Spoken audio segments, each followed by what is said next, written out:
Welcome to the Insurance Marketing Organization podcast, where financial services marketing expert Seth Greene interviews IMO experts, executives, and top producers to share can't-miss tips on how they successfully manage their IMOs, grow their businesses, create great relationships, and influence the industry. And now, here's your host, Seth Greene. Welcome to the podcast. This is your host, Seth Greene. Today, I have the good fortune to be here with Bobby Wallach from Shared Economy Services. Bobby, thanks so much for joining us. Thanks so much for inviting me, Seth. So you've got a really unique business model. Tell everybody watching or listening, what is Shared Economy Services? Shared Economy Services is an innovative approach to resolve a couple of issues. First one is the ride-sharing, food delivery, package delivery businesses are by their design fatally flawed, existentially flawed, we think. And the cost that drives that is the cost of auto insurance. The second thing is, with that cost being absorbed by the companies and estimates, and if you read their financial statements, it's very hard. Uber is very good at hiding it, but the estimate is between 50 and 60% of their revenue. Now you have the advent with great certainty of the need to supply benefits, basic benefits that an employee would get. I can define that because that is the drive internationally, is to declare drivers employees. Okay, so obviously, if drivers who are now 1099 independent contractors and on their own, if their status is suddenly changed to employees, that affects that's a global sea change. I mean, that changes a whole lot of things. Talk a little bit about how that affects everyone. Well, it's affecting already. The UK declared Uber drivers employees. Europe is in the course of sweeping across Europe with it. Lyft's not in Europe, so it's not their problem. What it is like anybody's company, employee benefits are probably 20 to 30% of cost. So if you add, last time I looked, and my graduate degrees, which of course were earned when coal heated the school building, that's about 80% to 90% of your revenue is going to two costs, and which of course makes it impossible to operate. So the solution cannot be a traditional one. There are those voices that call for a quote unquote third way. And there's no reason for a third way. It's actually, in my mind, and that's what Shared Economy Services is a whole sea change of intellectual property that we can, with a new capital security of mine, replace auto liability insurance. And we can use the same model to replace workers' compensation, disability, unemployment, provide life insurance, and an integrated healthcare and retirement structure, all outside the traditional structure, which means we don't have the same regulatory oversight costs or restrictions. We can let it hang out. And trust me, Seth, we do. Okay, so obviously that is a monumental undertaking. Talk a little bit about how the business got started. It got started when I realized that there was a mathematical moment occurring. Everybody has their own moment. Tragically, mine is mathematical. But there has never been this confluence of identical risk. Insurance companies operate on the concept of widely diversified risk. But if you look at all of the variables, and I think there's 38 that have to do with this world, these are people doing the same thing every day, essentially in the same place, different times, 4 different time zones, different weather, different, all the variables of life. For the TNCs, you have 4 time periods that have been established, both by the TNCs for their own operating benefit.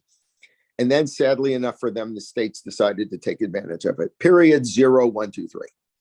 0, I'm driving personally, nobody's problem but mine. And I'm going to skip 1 for the moment and go to 2 and 3, which is I've taken a hail. Clearly, any court, anybody is going to haul my sponsor in at that moment, be it DoorDash, whoever it is, they're coming in. And then 3, which is simplistic, somebody's in the car. Period 1, when Kalanick and the others designed ride sharing, which, a monetization of an underutilized asset, i.e. my car when I'm not driving it, is a great idea. And it's now been extended to everything except garbage pails, and I'm working on that too. But this is much bigger, so I'm going to leave that aside for the moment. But the personal auto insurance policy specifically excludes that. The insurance industry caught on to this when the magnitude of numbers and drivers and exposure began multiplying at, extraordinary rate. There used to be an insurance company, it may still be alive, named James River, that was the first to insure Uber. I think they're under the traditional sense, they're public companies, so have to be careful. In my opinion, they're in resuscitation because they didn't understand the fundamental basics of auto insurance. Well, now period one. Period one is I turn on my app. I'm looking for work. I don't have it yet. Uber and Lyft and those guys then push that back to the driver. But they couldn't push it back to the driver because his policy didn't allow it to happen. Quickly, if you were just to test the system for a sense of humor and called in an accident report to your insurance company, here's the sequence of questions, and we won't go far. One is, are you safe, secure, and out of the way? Yes. Two, are you driving for a ride-sharing company? So we can see the importance in life. You're alive? Good. Can you make a claim? Two. So in my opinion, and I've written, Seth, as you know, in the days of my youth, I did about 15 billion of non-standard auto. I called it, non-standard, standard, preferred, and subterranean. I mean, we were down there. We ran a 76.5 combined on almost $15 billion of the business. Asterisk, I fixed the game. And I had the help of legislatures in the insurance industry in fixing it. It was called the assigned risk, and it was 11% of the market. In this case, I realized that period one is really period zero. I can't take a hail. It's not like I can dive across the street. Nothing should change in my driving habit and awareness when I'm in period one. And period one is about 40% of the time I'm in working at all because the car is empty about half the time. Well, Uber and Lyft, they said if you go back and look in Google at the old policy forms and the language describing it, you had to be at fault or they weren't on it. And if you didn't have the right coverage, which was 94% of the people, I think that's come down a little bit because it's a very expensive increase in your insurance, given that you're only using the car part-time. It was something they just didn't do. And then not doing it, you had, the proverbial insurance brawl breakout. The accident happens. It's my fault. No, it's his fault. No, it's not my fault. Uber and Lyft stand back and go, oh, no, we only have 50 and 100. That's all we're going to do. And then the states began to disagree. So in California, at least, there's a good example. You're on it in period one. No matter whose fault, you're paying. And then you can work it out with the driver later. That exposure from an actuarial and statistical basis is fatal. So what we've done is we've covered everything. Now, people will say, okay, that's a commercial auto policy, because that's what commercial auto does. But a commercial auto policy is anywhere from $6,000 to $10,000 a year, and driving 70 hours a week. I think I saw it in another site. They estimated the average ride-sharing guy's insurance at $2,400 a year. So if you can put 12 million people in one spot, one coverage, instead of 12 million policies, that's a bit of an administrative saving. If you then have the only tool in the industry where you can underwrite both the people individually and the number of people, which of course is directly, it's anathema to the ride sharing companies. They don't get valued in the market on earnings. Ha, ha, ha, Merry Christmas. They get valued in the market on growth.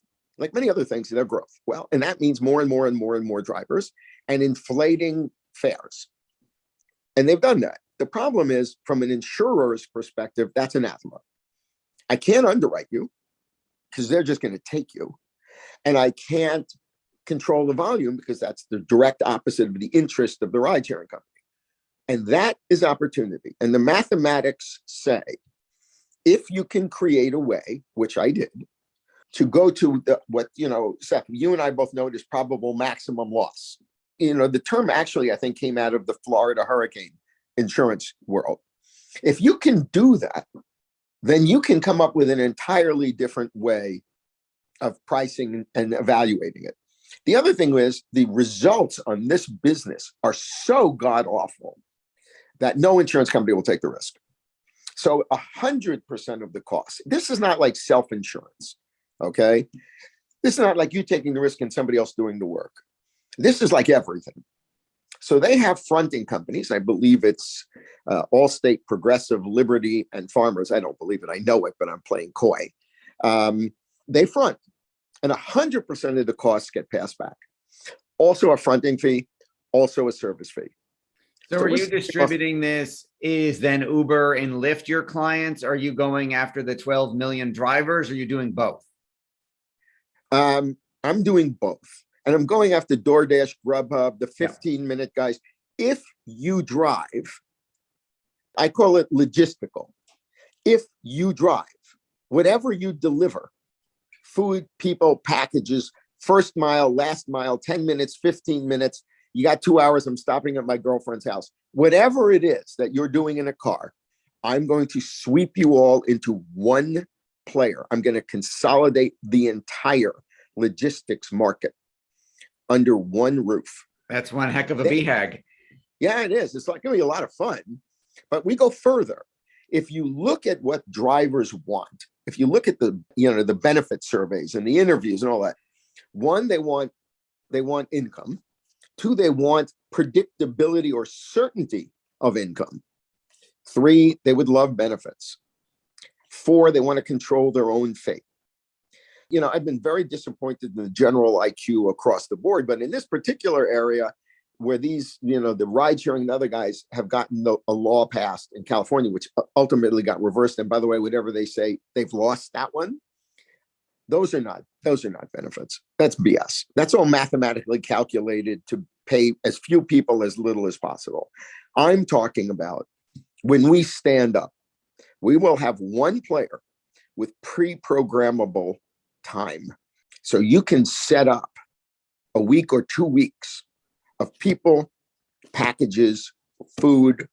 We change the entire business model without going into that. Obviously, I for your sake, because you're a very nice guy, I hope somebody else is listening. So there's 3 of us here, but we changed the entire business model. We're no longer revenue sharing. You make your fare, you keep it. Well, that is absolutely fascinating. We greatly appreciate your time. We know it's incredibly valuable when you're out changing the world. For our folks watching and listening who want to learn more about what it is that you're up to, where is the best place for us to send them? Well, I'd love to tell you the Federal Reserve, and I'm banking there, but it's not. But you can reach me at RMW, which coincidentally are my initials. That's how I came up with it. RMW at Shared Economy Services, one word, .com, and watch. And the website is Shared Economy Services. This is Bobby Wallach. Bobby, thank you so much for joining us. Hey, Seth, a lot of fun. Anytime. Thanks, everybody, for watching or listening. We'll talk to you or see you next time. Take care. Take care.